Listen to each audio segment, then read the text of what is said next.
Hi tears, welcome back. எல்லாரும் எப்படி இருக்கீங்க? நல்லா இருக்கீங்களா? இன்றைக்கி நம்ம வீடியோவில் நம்ம பார்க்க போகிறது இன்றைய காலகட்டத்தில் நிறைய பேர் ஃபேஸ் பண்ணுற மிகப்பெரிய ஒரு பிரச்சனை தான். சீக்கிரமாகவே சின்ன வயசுலேயே முடி நரைச்சி போகிறது, அதாவது ப்ரீமெச்சூர் கிரே. கொஞ்சம் நரைச்ச முடி கருக்க வைக்கணும் அப்படின்னு சொல்லிட்டு கண்ட கெமிக்கல்ஸ் எல்லாம் கடையிலேருந்து வாங்கி அப்ளை பண்ணுறதும், அதுக்கப்புறமேட்டு தலையில் இருக்கிற மொத்த முடி நரைக்கிற ஒரு நிலைமைக்கு மாறிடும். அந்த மாதிரி இல்லாமல் வீட்டிலே செய்யக்கூடிய அருமையான ஒரு டிப்பு தாங்க இன்றைக்கி நம்ம வீடியோவில் நம்ம பார்க்க போகிறோம். எல்லோருமே வீடியோ ஒன்று ஃபுல்லாக ஸ்கிப் பண்ணாமல் பாருங்க. வீடியோ பிடிச்சிருந்தா மறக்காம ஒன்று லைக் பண்ணுங்க. அப்போ நமக்கு நம்மளோடது முதல் டிப் ஒன்று பார்த்துடலாங்க. நம்ம வீட்டில் நம்ம காலையில் டீ செய்கிற டைமில் நிறைய பேருக்கு நம்ம சேர்த்து டீ செய்வோம். அப்படி இல்லைன்னா ஒரு ஆளுக்காவது எக்ஸ்ட்ரா ஒரு கிளாஸ் டீ நம்ம செஞ்சுருவோம். அந்த மாதிரி செய்கிற டீ அப்போவே குடிக்கலைன்னா ஆறதுக்கு ஆரம்பிக்கும். மறுபடியும் அந்த டீ நம்ம சூட் பண்ணி குடிக்கிற டைமில் அந்த டீயோட டேஸ்ட்டே மாறி போகும் இல்லைங்களா? அந்த மாதிரி இல்லாமல் இந்த மாதிரி ஒரு கேஸ்ரோல் உங்கள் கையில் இருந்துச்சுன்னா நீங்கள் போடுற அந்த எக்ஸ்ட்ரா டீ கேஸ்ரோலுக்குள்ளே நீங்கள் போட்டு வச்சுட்டிங்கன்னா அதுக்கப்புறமேட்டு அரை ஹவர் டைம் கழிச்சு நீங்கள் அந்த டீ எடுத்து குடித்தாலும் நீங்கள் டீ வைக்கும்போது எவ்வளோ சூடாக அந்த டீ இருந்துச்சோ அந்த அளவுக்கு நல்லா சுடவே நீங்கள் அரை ஹவர் கழிச்சாலும் டீ குடிச்சிடலாம்.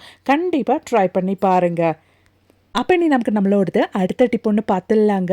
அதுக்காக வேண்டிட்டு கொஞ்சம் கிராம்பு தாங்க இடிக்கல்ல நான் போட்டுட்டு இருக்கிறேன். நல்ல ஒன்று இடித்து எடுத்துடலாம். இடித்து எடுத்ததுக்கு அப்புறமேட்டு அந்த ஒரு கிராம்பு வச்சு நம்ம என்ன செய்கிறோம் அப்படின்றது பார்த்துடலாம். நம்ம இடிக்கல்ல போட்டு இடித்தா தான் நமக்கு கரெக்டாக இருக்கும். ரொம்பவே ஃபைனாக பொடிக்கணுன்ட்டு அவசியம் கிடையாது. அதனால தான் இடிக்கல்ல போட்டு இடிச்சு எடுக்கிறோம். இந்த மாதிரி நீங்கள் இடித்து எடுத்துக்கோங்க. இதுக்கப்புறமேட்டு நம்ம இடித்த இந்த ஒரு கிராம்பு வச்சு என்ன பண்ண போகிறோம் அப்படின்றது பார்த்துடலாம். அதுக்காக வேண்டிட்டு விளக்கில் நாம் கொஞ்சம் எண்ணெய் ஊற்றிக்கலாங்க. நான் இங்கே நல்லெண்ணெய் தான் பயன்படுத்திட்டு இருக்கிறேன். 1 டீஸ்பூன் அளவுக்கு எண்ணெய் ஊற்றிக்கலாம். அதுக்கப்புறமேட்டு நம்ம பொடிச்சு அந்த ஒரு கிராம்பு நம்ம போட்டுக்கலாம். கிராம்பு போட்டதுக்கு அப்புறமேட்டு நமக்கு தேவையானது ஒரு 1/4 டீஸ்பூனிலும் குறைவான அளவுக்கு மஞ்சத்தூள் எடுத்துக்கலாம். மஞ்சத்தூளும் கிராம்பும் போட்டதுக்கு அப்புறமேட்டு எண்ணெயில் நம்ம நல்லா ஒன்று மிக்ஸ் பண்ணிக்கலாம். அதுக்கப்புறமேட்டு ஒரு அரை ஹவர் டைமுக்கு எண்ணெயில் அப்படியே நம்ம விட்டுக்கலாங்க. அப்போ தான் நல்லபடியாக அந்த மஞ்சத்தூளோடதும் கிராம்போடதும் எசன்ஸ் எண்ணெயில் இறங்கும். அதுக்காக வேண்டித்தான். அதுக்கப்புறமேட்டு நம்ம அந்த திரி பற்ற வச்சிட்டோம்னா நல்ல ஒரு ஸ்மெல்லு இருக்குங்க. அந்த ஒரு ஸ்மெல்லு மட்டும் போதும். உங்கள் வீட்டில் எவ்வளோ தான் கொசு தொல்லை பொடிங்க தொல்லை இருந்தாலும் அதுக்கப்புறமேட்டு இருக்கவே இருக்காதுங்க. சாயந்தர டைமில் இந்த ஒரு விளக்கு நீங்கள் பற்ற வச்சுட்டிங்கன்னா நல்ல ஒரு பாசிட்டிவிட்டி கூடங்க நம்ம வீட்டுக்கு. அது மட்டும் இல்லை, குழந்தைங்க எல்லாம் இருக்கிற வீடாக இருந்தாலும் தைரியமாக இந்த ஒரு விளக்கை நீங்கள் பற்ற வச்சுக்கலாம். கடையிலேருந்து கண்ட கெமிக்கல்ஸ் எல்லாம் வாங்கி ட்ரை பண்ணுறதுக்கு ஒரு டைம் இந்த மாதிரி ஒரு விளக்கு சாயந்தர டைமில் உங்கள் வீட்டில் நீங்கள் பற்ற வச்சு பாருங்கள். உங்களுக்கே அந்த ஒரு வித்தியாசம் தெரிய வரும். அப்போ நமக்கு ரொம்பவே அருமையான டேஸ்டியான கர்நாடகா ஸ்டைல் ஒரு சட்னியோட ரெசிபி பார்த்துடலாம். அதுக்காக வேண்டிட்டு 1 டீஸ்பூன் அளவுக்கு ரிஃபைன்ட் ஆயில் தாங்க ஊற்றியிருக்கேன். அதோடவே 2 டேபிள் ஸ்பூன் அளவுக்கு துவரம் பருப்பு தான் சேர்த்துருக்கேன். இப்போ எண்ணெயில் போட்டு அந்த துவரம் பருப்பு நல்லா ஒன்று நம்ம கலர் சேஞ்ச் பண்ணி எடுத்துடணும். நல்லா ஒன்று ரோஸ்ட் பண்ணி எடுத்துடணும். அப்போ தான் அந்த பருப்போட அந்த ரோ டேஸ்ட்டு போகும். அதுக்காக வேண்டித்தான். இனி நமக்கு தேவையானது ஒரு 1.5 டேபிள் ஸ்பூன் அளவுக்கு கடலை தாங்க, அதுவும் நம்ம சேர்த்துக்கலாம். அதோடவே ஒரு சின்ன கைப்பிடி அளவுக்கு கருவேப்பிலை கூட நம்ம சேர்த்துக்கலாம். நல்லா இந்த மாதிரி ஒன்று வதக்கி விட்டுக்கோங்க. நல்லா அந்த ஒரு துவரப்பருப்பு கடலை கருவேப்பிலெல்லாம் எண்ணெயில் போட்டு வதங்கும் போது நல்ல ஒரு மனம் இருக்குங்க. இதோடவே ஒரு பெரிய பல்லு பூண்டு 4 அளவுக்கு சேர்த்துக்கலாம். அதோடவே காரத்துக்கு தேவையான மிளகாவும் சேர்த்துக்கலாம். உங்களுக்கு தேவைன்னா மிளகா கூடுதலாகவும் நீங்கள் சேர்த்துக்கலாம். இந்த டைமில் அவ்வளோதான். நம்ம போட்ட இன்க்ரீடியன்ட்ஸ் எல்லாம் ஒன்று வதங்கி வந்தாச்சு. இந்த ஸ்டேஜில் ஒரு மீடியம் சைஸ் வெங்காயம் கட் பண்ணி சேர்த்துக்கலாம். வெங்காயம் போட்டதுக்கு அப்புறமேட்டு அதுவும் நல்லா ஒன்று லைட்டாக வதங்கினா போதுங்க. நல்லா வதங்கணும்ட்டு அவசியம் கிடையாது. வெங்காயம் போட்டதுக்கு அப்புறமேட்டு சின்ன ஒரு நெல்லிக்காய் சைஸ் அளவுக்கு புளி கூட நம்ம சேர்த்துக்கலாங்க. புளியும் சேர்த்துட்டு நல்லா ஒன்று வதக்கி விட்டுக்கலாம். இப்போ நம்மளோடது வெங்காயம் ஒரு மீடியமாக நமக்கு வதங்கி வந்தாச்சு தான் இந்த அளவுக்கு. அவ்வளோதான். இந்த ஸ்டேஜில் நம்ம ஃப்ளேம் ஆஃப் பண்ணிக்கலாம். மீடியமான சூடோடவே நம்ம மிக்ஸி ஜாரில் போட்டு ஒன்று அரைச்சி எடுத்துடலாம். அப்போ நமக்கு நல்லா ஃபைனாகவே நம்மளோட சட்னி அரைஞ்சு கிடைக்கும். அதுக்காக வேண்டித்தான். இப்போ நம்ம நல்லா சூடான தண்ணி ஊற்றி அரைக்கணும். அப்போ தான் நம்மளோட சட்னியும் நல்ல டேஸ்ட்டாக இருக்கும். ஹோட்டல் எல்லாம் சட்னி செய்யும்போது செய்யக்கூடிய ஒரு அருமையான டிப்புங்க. அதை ட்ரை பண்ணுங்க. இப்போ நம்ம இதோடவே நம்ம சட்னிக்கு தேவையான சால்ட்டும் சேர்த்துக்கலாம். அவ்வளோதான். நல்ல திக்கு கன்சிஸ்டன்சியில் நம்மளோட சட்னி இங்கே ரெடி ஆயிருச்சு. இனி நாம் இது ஒரு பாத்திரத்துக்கு மாற்றிடலாங்க. 4-5 பேருக்கு தாராளமாக சாப்பிடக்கூடிய அளவுக்கு சட்னி இங்கே ரெடி ஆயிருக்கு.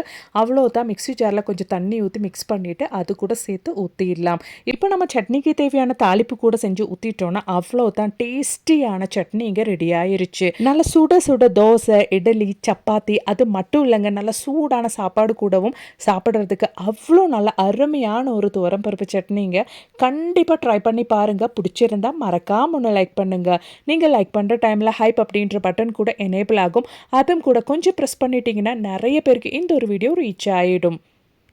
அப்போ இனி நமக்கு நம்மளோடது அடுத்த டிப் ஒன்று பார்த்துடலாங்க. நீங்கள் தம்ப்நெயில்ல பார்த்தது மாதிரியே நேச்சுரலாகவே உங்களோடது வெள்ளை முடி வேரில் இருந்தே கருப்பாகிறதுக்காக வேண்டிட்டு இருக்கிற ஒரு அருமையான டிப்பு தான் பார்க்க போகிறோம். அதுக்காக வேண்டிட்டு தேங்காய் நார் தாங்க நான் எடுத்து வச்சுருக்கேன். இப்போ நம்ம எடுத்து வச்சு இந்த ஒரு தேங்காய் நார் நாம் கடாயில் போட்டு நல்லா ஒன்று கலர் சேஞ்ச் பண்ணி எடுத்துடணுங்க. நீங்கள் கலர் சேஞ்ச் பண்ணி எடுக்கும்போது ஃபுல் ஃப்ளேமில் வைக்காதீங்க, லோ ஃப்ளேமில் போட்டு நல்லா இந்த மாதிரி திருப்பி போட்டு நல்லா ஒன்று கலர் சேஞ்ச் பண்ணி எடுத்துக்கோங்க.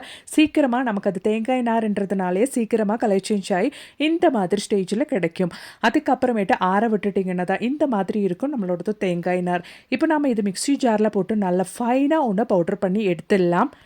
நம்ம கலர் சேஞ்ச் பண்ணி எடுத்த தேங்காய் நார் நம்ம மிக்ஸி ஜாரில் ஆறுனதுக்கு அப்புறமேட்டு நல்லா ஒன்று ஃபைனாக பொடிச்சு எடுத்துடலாம்.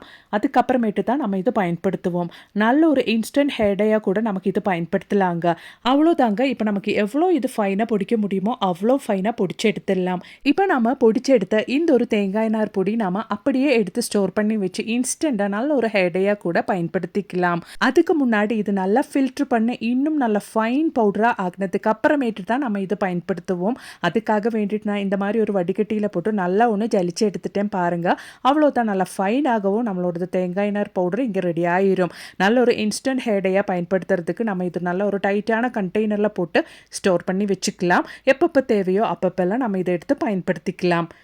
இன்ஸ்டன்ட் ஹேர்டையாக போடும்போது டைரெக்டாக நீங்கள் அப்ளை பண்ணிக்கலாம். தண்ணி பட்டால் கூட இது போகாதுங்க, துணியிலையும் ஒட்டாது. இப்போ நம்ம பொடிச்சு வச்ச இந்த ஒரு தேங்காய் நார் பொடி வச்சு நேச்சுரலாக நல்ல ஒரு ஹேர்டை எப்படி செய்யறது அப்படின்றத பார்த்துடலாம். அதுக்காக வேண்டிட்டு ஒரு 1/2 டீஸ்பூன் அளவுக்கு தேங்காய் நார் பவுடர் தான் நான் எடுத்திருக்கேன். அதோடவே நமக்கு இப்போ தேவையானது பிளாக் ஹென்னா பவுடர் தாங்க. நீங்கள் நாட்டு மருத்துவ கடைகளில் கேட்டால் உங்களுக்கு கிடைக்குங்க. கெமிக்கல் இல்லாத இந்த மாதிரி பிளாக் ஹென்னா பவுடர் கேட்டு வாங்கினா கண்டிப்பாக கிடைக்குங்க. அந்த மாதிரியே கேட்டுக்கோங்க.